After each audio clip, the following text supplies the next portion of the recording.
Welcome to Malpractice Podcast.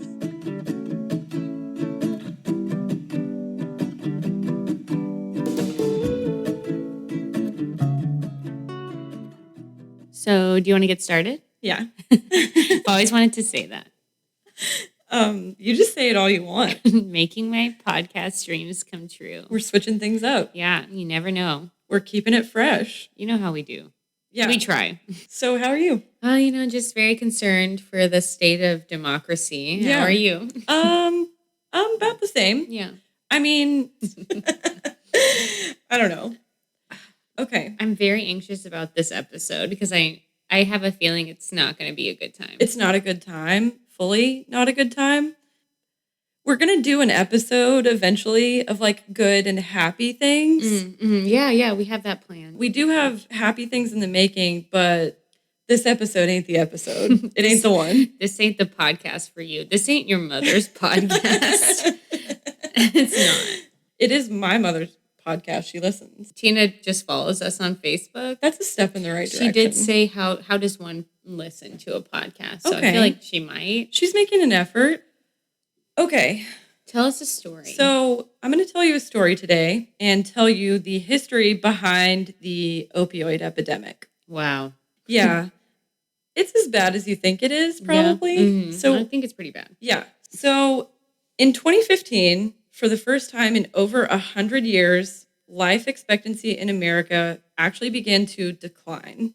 According to the CDC, drug overdose deaths rose 400% from 1999 to 2018. 400% feels like a lot. Yeah. Nearly 70% of those deaths involved an opioid. There was a period of time where 130 people in America died every day of opioid overdoses, and it is now considered the deadliest drug crisis in American history. Oof. So this is actually the feel-good episode we were talking about. This is a great time. I'm just stuck on the rose 400%. There's a lot of opioid overdoses, and there's a lot of opioid addiction. So not to sound too dramatic, but the whole story of the American opioid crisis that I'm about to tell you is one of insane financial profiteering, reckless prescription writing, and death on kind of an unbelievable scale. I've done a ton of research to put together like a short, concise summary so that you and our listeners don't have to. I want to quickly list a few of my sources. So NPR does an amazing podcast called The Through Line, and there's an episode from December 2019 called America's Opioid Epidemic. There's a New Yorker article by someone named Patrick Radden Keefe from 2017 that a lot of this information came from, as well as the CDC's website. And then an article from the Washington Post by someone named Meryl Cornfield. There's also this really amazing Netflix documentary, if you want to learn more about this topic, called The Pharmacist, that follows this New Orleans family that's tracking down their son's killer after he developed an opioid addiction. And the dad is a pharmacist, and he uncovers a lot of really shady opioid practices. Shout out to the dad. Shout out to NPR. Yeah. And always shout out to Netflix, which is how I spend most of my nights. We love an NPR special. We love a Netflix special. And I love a documentary about crime. Yeah, same. That's why we're here. Yeah. So the three drugs that we can all blame for the epidemic in America are prescription pain pills, specifically things like morphine and oxycodone or OxyContin, heroin, and fentanyl. All of these are classified as opioids, which are medically prescribed to treat conditions like chronic pain. Wait, you say heroin? Heroin, yeah. Heroin feels like not what you want to hear about in like prescription drugs. We're going to talk about a time in America where heroin was readily prescribed. That is what you're saying to me, but I don't think that makes any sense. It's not computing in my brain that someone would be like, you're in need of aspirin. Here's some heroin. Yeah. It's funny that you bring up aspirin because it was actually Bayer, the drug company, who was the one that kind of marketed heroin. We'll get into that later. What in the absolute? I will boycott. I know you love a boycott. I love a boycott. We love a boycott. So all of these drugs are opioids, and they were originally made from a derivative of the poppy plant's naturally produced alkaloid called opium. Like if you look back in ancient times, people were using it then. So it's been around a while. But morphine was the first medically used opioid introduced in Europe, and it was named for the Greek god of dreams, Morpheus. And they called it morphine because of the effect that it has on the person who takes it. It puts you in kind of a dreamlike state. So we'll talk about how that works. Okay. So I don't want to get too into the science. Why? Be a science gal. Okay. If you're into it, I'm into it. Sydnee, the science girl. I'm gonna get that. Wait, why? So no, leave it. Okay. You're a brain scientist. Okay, fine. So opioids are substances that act as a ligand, and they bind opioid receptors, which are widely distributed throughout the central and peripheral nervous systems, and they bind to receptors on the cell membrane or the outside portion of neurons. Then they trigger the release of neurotransmitters like endorphins, Which make you happy. And happy people don't kill their husband. So they cause the release of neurotransmitters like endorphins and dopamine that make you happy, but they also inhibit the release of neurotransmitters that would normally communicate to your brain that you're in pain. Oh, interesting. They trigger the same brain chemistry as things that produce a reward response, like eating or sex. They also stop the sensation of pain. Interesting. Yeah. So now your body naturally produces some opioids on its own, and we call those endogenous opioids, and these activate the same receptors. So all opioids, whether they come from inside of your body or outside, are going to act as neurotransmitters, and they regulate the sensation of pain, emotion, and stress, and this reward system in your brain. So the idea is they produce an analgesic or anti-pain effect, as well as like a really calmed down, pleasurable experience that's caused by the release of endorphins and dopamine. So people are happy, they're kind of dreamlike, they're basically chilling. Right. Same. And so when they came on the market, they were really useful to people with chronic pain, and they offered them a lot of really necessary relief when there were very few other options. Right. But they are probably the most dangerous prescription drug ever. And we'll talk about as we why. see with these numbers. Yeah. Doesn't look great. So whether opioids are prescribed by a doctor or whether they're obtained illegally, it's really easy to get addicted to them. Right. And obviously, you and I know that addiction is a biological, not a criminal problem. Right. And it's caused by the way your brain interacts with these drugs. So part of the problem is that when these opioids are present, like when you take them in pill form, your body slows the production of its own opioids, and you build up what's called a tolerance. Okay. So these receptors become less and less stimulated by the same amount of a drug. So tolerance means you might need more of the drug to produce the same chilled out anti-pain effect that you felt last time, which leads people to feel like they need more and more of the drug over time. It's interesting that it stops your own production and just delivers you some, right? Like that's really interesting. Yeah. So then you become reliant on the external. Okay, gotcha.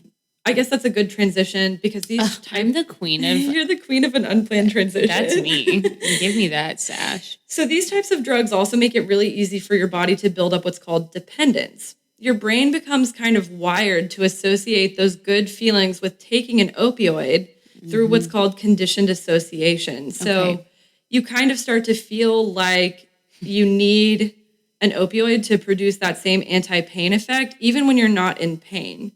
Wow. Also, from everything that I've heard, opioid withdrawal is an absolute bitch. People describe it as like having the flu, but 100 times worse. Think jitters, anxiety, muscle cramps, things like that. And it leads people to continue using opioids rather than dealing with the horror that is like detoxing. Yeah, I hate it when people are like, just stop doing it. Like if it was that easy, they would. Exactly. It's like this is something that they now can't handle because of their dependency. And that I hate that is something that we like vilify in people. Yeah, it's definitely a Is that the right word? Yeah. Look at me. It's definitely a biological problem. It's not it's not a criminal problem. And it's it not, shouldn't be. You know, nobody wants to be addicted, and we don't have time to go into all of the biology of addiction. Maybe that'll be like a feel-good episode. Yeah. Just kidding. That won't be fun. No, that won't be fun for anyone but me. So suffice it to say that tolerance, independence, and condition association can be risk factors in leading up to addiction. And certain people, depending on their biology, may be predisposed to becoming addicted to things. Exactly. So there's a lot of different risk factors associated with addiction, but these drugs themselves are highly addictive. So in a lot of cases, and when you start to build up a tolerance, in a lot of cases, people would just start taking more. Before doctors understood the huge risks of addiction, they would just prescribe higher doses because their patients were in pain, and the doctors didn't want their patients to be in pain. They thought they were doing a good thing for them. Feels like doctors should have known. I guess this is where it gets kind of crazy because some people needed the feeling of release so badly, and they wanted it quicker and quicker, that they would start doing things like self-dosing, taking more and more. They would need the release quicker, so they would do things like crush up and snort or mix with a liquid and inject their prescribed opioids. And this makes overdosing really easy when you're not taking it as prescribed by your physician. I wonder who's the first person who was like, I need this so fast. I'm going to crush it and I'm going to put it with this liquid and I'm going to put it in a syringe and I'm going to stab myself with the needle and inject it. I wonder who that was. I actually have a story about that. Really? Yeah. So as of 2018, over 400,000 people had died as the result of opioid overdose just in the last 20 years. Jesus. Although opium has been around for centuries, like the first known poppy farm ever was in Mesopotamia in 3400 BC. So it was introduced. Well, I mean, at that point, I think I'd be on something too. If that was where I was It was hard to be alive back then, literally. Like you only had a good 14 years before something terrible happened to you. Definitely. So it was introduced to America during the Civil War. We started importing it to help soldiers with pain caused by injuries. However, as the 19th century progressed, white women made up most of those addicted to pain medication because there was this cultural expectation that men should basically deal with it and like be manly. So doctors wouldn't prescribe it to men as much because they were like, well, you're a man, so you should be able to handle this pain. And women tended to be diagnosed with pain way more often than men. Plus, there were lots of weird racial misconceptions about how people experience pain. Literally, I know exactly what you're about to say. Yeah. Doctors kind of incorrectly believed that people of color didn't feel pain the same way, for instance, that white women did. And that's a weird belief that has stuck around to this day. People of color still to this day are less likely to be prescribed a pain medication than someone who is white because of this misconception. It's just a historical problem for sure. Oy. So lots of women in the 19th century would go to the doctor for things like cramps, and they would get a prescription for morphine. Turn up. Exactly. People were getting addicted then and sometimes even overdosing. So doctors definitely started to realize in the 19th century that this drug may not be safe. So wait, in the 19th century, they were like, this is probably not a great idea. And then in 2018... No, right. Yeah. Okay. So it's going to change a little bit, but that's basically the idea. The problem with the 19th century was there weren't a lot of good alternatives. Or good things happening. Right. Because doctors kept prescribing opioids because patients had very real pain and they wanted to help ease that. So I don't think, even if they knew a little bit about addiction, I don't think they knew enough to definitively say that it was a biological problem. And I don't think they knew enough to know what the trade-offs were in terms of like helping your patient with pain. They were maybe trying to do the right thing. Yeah, it's like a double-edged sword. Definitely. In the early 1900s, when people were super hooked to morphine, pharma companies sought to find a way around that. And that's how heroin came about. Wow. Thanks, pharma. Yeah. Thanks specifically to Bayer. Oy. It was invented in 1874, and heroin was marketed by Bayer as a safer alternative to morphine. It was sold over the counter and even marketed to children to help with things like whooping cough. I cannot process through what you just said. I know. I absolutely understand. What in the hell? So in the 1920s and 30s, heroin was legal, it was being prescribed, and it was readily available. Cool. It was supposed to end the morphine crisis, so pharmaceutical companies like Bayer were running ads that made people want heroin. They started marketing directly to consumers, which had never really been done before. So it wasn't until 1910 that Bellevue Hospital admitted its first heroin addict. And by 1913, so many addicts were being admitted all over the country that Bayer actually stopped manufacturing heroin, but it was too late, and that particular genie was already out of the bottle. Who's in charge of this? Who's driving the ship? It is not us. So immediately afterward, after 1913, when Bayer stopped manufacturing it, in 1914, the Harrison Narcotics Act made it so that opioid could be regulated and taxed. They created a medical problem and then criminalized it. So this sort of acts as the basis for today's really misguided drug laws, but the initial idea was to make things more transparent and ensure that doctors only prescribed opioids for real medical reasons. They were prescribing it for things like menstrual cramps, where maybe you could prescribe something that wasn't an opioid. So this law led doctors to basically stop prescribing morphine and heroin. That is a wild statement. Which was obviously a big step in the right direction. Right. So morphine use decreased significantly, but both drugs began to be sold in underground markets because so many people were already taking it that when they couldn't get it, the two alternatives were either go through withdrawal or get the drugs illegally. It's like if someone took away caffeine from the world. My head hurts just thinking about it. Right. Fast forward to Prohibition, when alcohol is being illegally smuggled everywhere in America. Turn up. Which set up the networks for the movement of illegal substances. So heroin was officially banned in the United States in 1924, and this is where organized crime comes in. Crime syndicates started diluting heroin with liquids, and injection became the main way of taking heroin as a drug. So post-World War II, opioids were flooding into the black market, which were concentrated in routes that traveled through urban areas. So this brought access to these drugs specifically to communities of color in a way that had never existed before, which led to legislators passing the Boggs Act of 1951, which is the super ridiculous law that set the first ever mandatory minimum drug sentencing. And as we all know now, this definitely targets minority communities. I hate minimum sentences. Yeah. And now I want to talk about sort of the modern take. So the first wave of this epidemic was prescription pills. When it was first released in 1995, Oxycontin was considered a huge medical breakthrough. It was a long-lasting narcotic drug that people could take to completely eliminate moderate to severe chronic pain.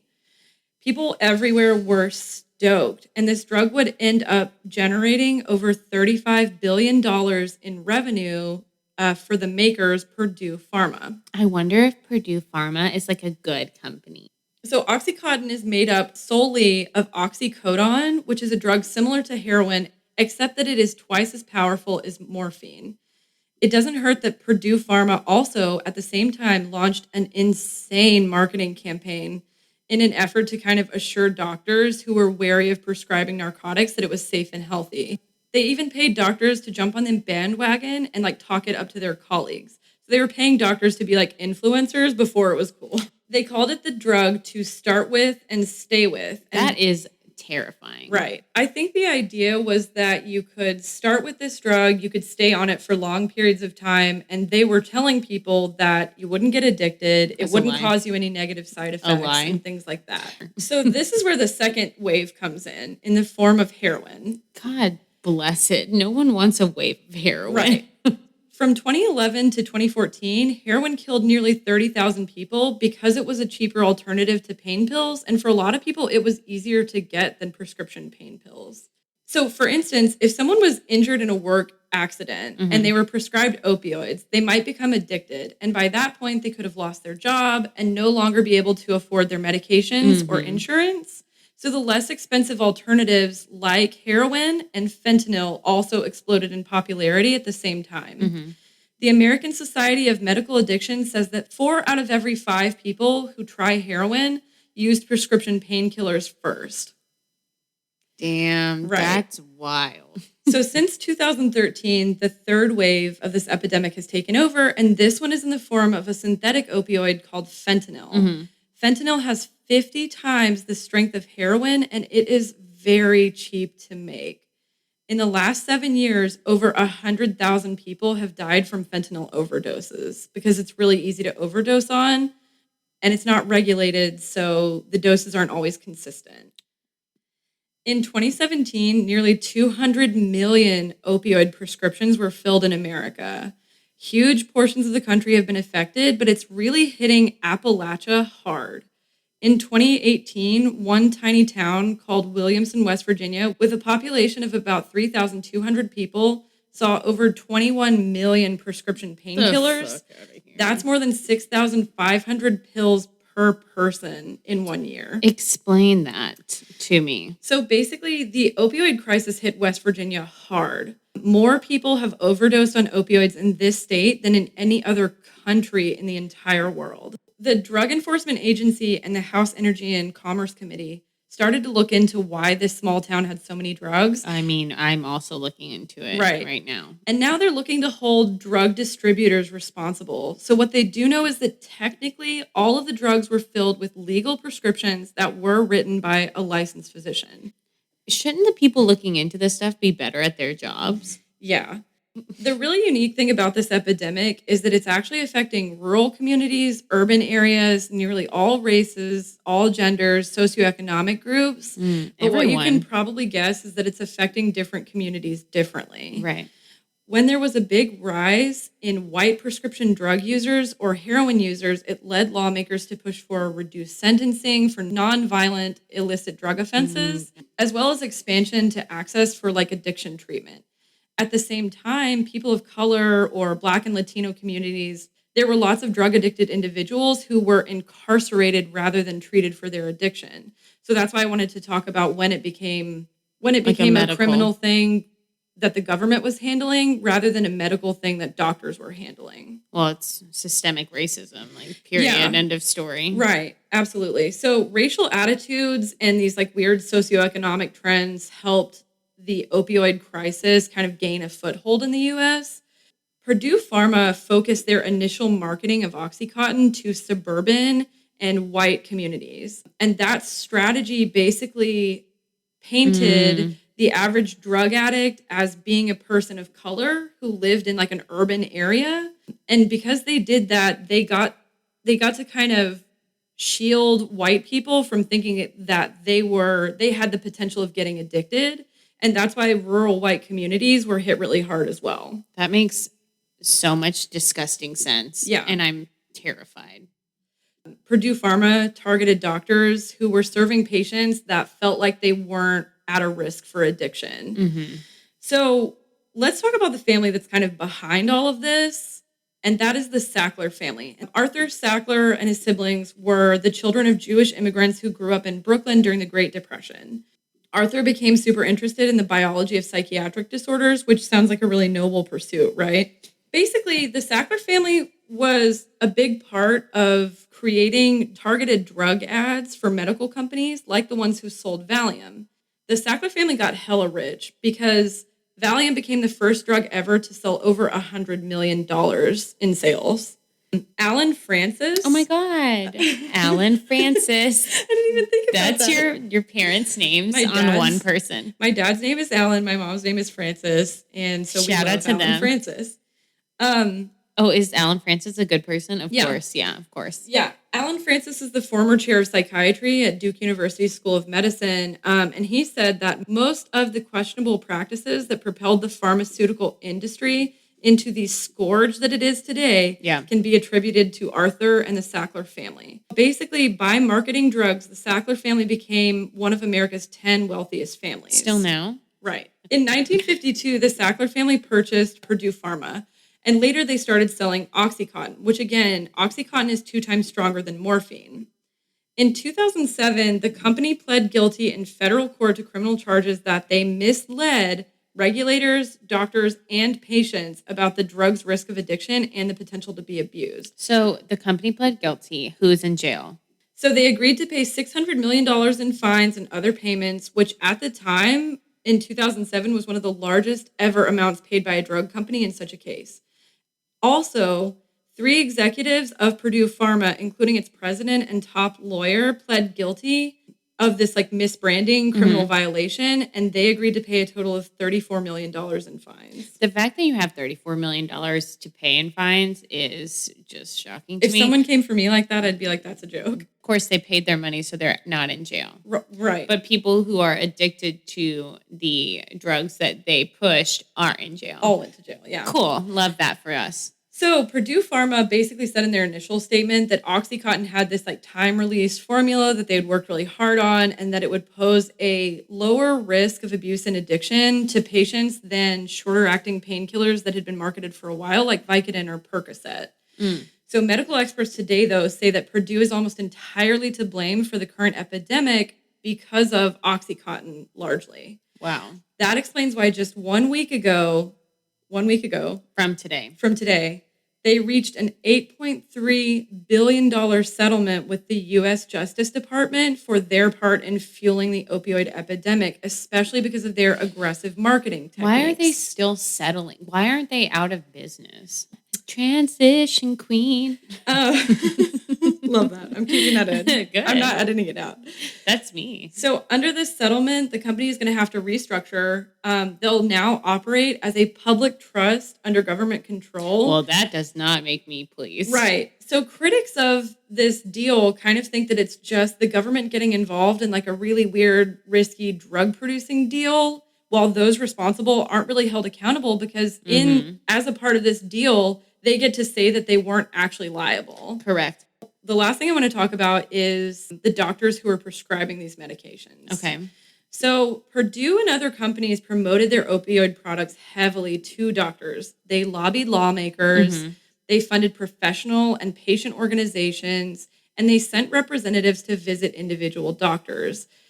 In each time when they were visiting the doctors, they really hammered hard on emphasizing the safety, the efficacy, and the low potential for addiction for these particular prescription opioids. So they lied. So doctors didn't question what they were told because the pharmaceutical representatives were the ones who were supposed to be experts on the topic. And there were some doctors, I will say, who were getting kickbacks, obviously, for prescribing high amounts. They were like getting paid, which is why they didn't care. Right. And so many doctors are in private practice, and that allowed them to benefit financially by increasing the volume of patients they see and also increasing patient satisfaction. And this also helped incentivize the overprescription of pain medication. Wow. Because some of them were getting kickbacks from these drug companies. So patients' health insurance was covering them. Patients were in pain. They were being assured and reassured and, all the time that they were safe and patients were not going to get addicted to them. So doctors felt comfortable prescribing them. Dr. Ronald Hirsch in Missouri says that there were two types of doctors who were at least partially to blame in the opioid crisis. The first type was like well-meaning doctors. They may have overprescribed opioids, but he said they did it just in the same way that they sometimes overprescribe antibiotics. It was generally well-meaning because they didn't want their patients to experience pain. That's crazy, though. Yeah, but you have to keep in mind, too, that they were being reassured constantly by the company making it that their patients weren't going to get addicted or overdose. Yeah, but I feel like as a doctor, you have a responsibility to do your own research, too. Purdue Pharma has been found guilty of doing things like in popular patient portals, they would include like a pop-up on the doctor's screen if a patient came in, regardless of their condition, that was like, hey, are you sure you don't want to prescribe OxyContin? No. Yeah, but if your patient is telling you that they're in pain and the drug company is telling you it's safe, I can kind of understand why some of them were well-meaning and just like trying to help their patients. I can understand unless it was after they had their first lawsuit filed against them. Well, that's fair. And then I don't understand. Yeah, after 2007, I don't know what to tell you. I do know what to tell you. I tell you go to jail now. So the second type of doctor was called a pill mill doctor. Jail. Right. And these people were doctors who kind of set up shop. They accept cash-only payments, and they're willing to prescribe opioids to basically anyone who comes in, whether the doctor believes that their ailment is real or fake. So one prescription in Missouri was basically bold enough that he told his patients to meet him in a local coffee shop and would exchange prescriptions for straight up cash in the coffee shop. Do you think that's what was happening in West Virginia too? It's possible. Like the pill mills definitely were happening, but probably not in a coffee shop, right? Like probably in like a gas station. Yeah, if you watch, right. That is crazy though that he would meet his quote unquote patients in a coffee shop. If you watch the Netflix show The Pharmacist, I'm gonna watch it. One of the things that he actually uncovers is one of these pill mills where a doctor was like prescribing opioids to literally every patient who came in, regardless of what it was for. Who is regulating these people?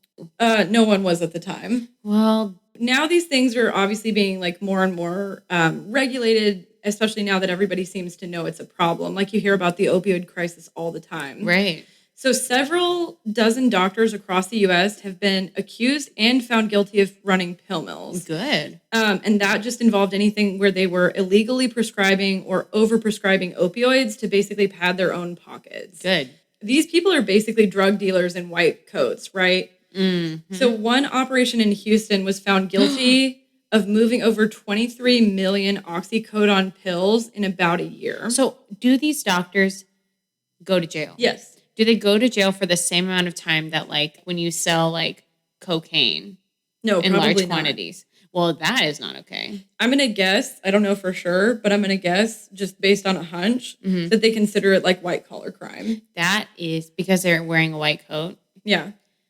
I don't know if that's not what white collar crime means, not, but it feels right. Yeah. That is not okay. No. Honestly, I would just take it if they went to jail for as long as someone using heroin, like caught with heroin paraphernalia. I would accept if doctors went to jail as long as them, but that's probably not the reality. They should probably also go to jail for like involuntary manslaughter for killing people that have overdosed with their drugs. That's not unfair. So laws now to implement monitoring programs are helping kind of crack down on these operations. And I think in the coming years, a lot more doctors are going to be found guilty of this and held accountable. Good. You know what sucks so hard is that I just can't stop thinking about that company who pled guilty and like paid all this money and whose company is still up and running. Yeah. That is just... OxyContin produced over $35 billion for them. So $8 billion is like kind of a drop in the bucket. Yeah, you should have to give all your money away to rehab facilities. Oh, that's a genius idea. You should have to go to jail. So that's the opioid crisis. That's it. We'll have a happy episode next week. And I think that'll be good. Because we've been doing a lot of episodes about really sad things, but in all fairness, there's a lot of really sad stuff in the history of medicine in America. It's not our fault. It's actually the reason we're here, like to expose, educate, and kind of maneuver through like all of the horrible situations that we as a country have found ourselves in the medical space. Yeah. So stick with us. Happy stuff will come, I swear. Yeah. Thanks for listening to Malpractice Podcast.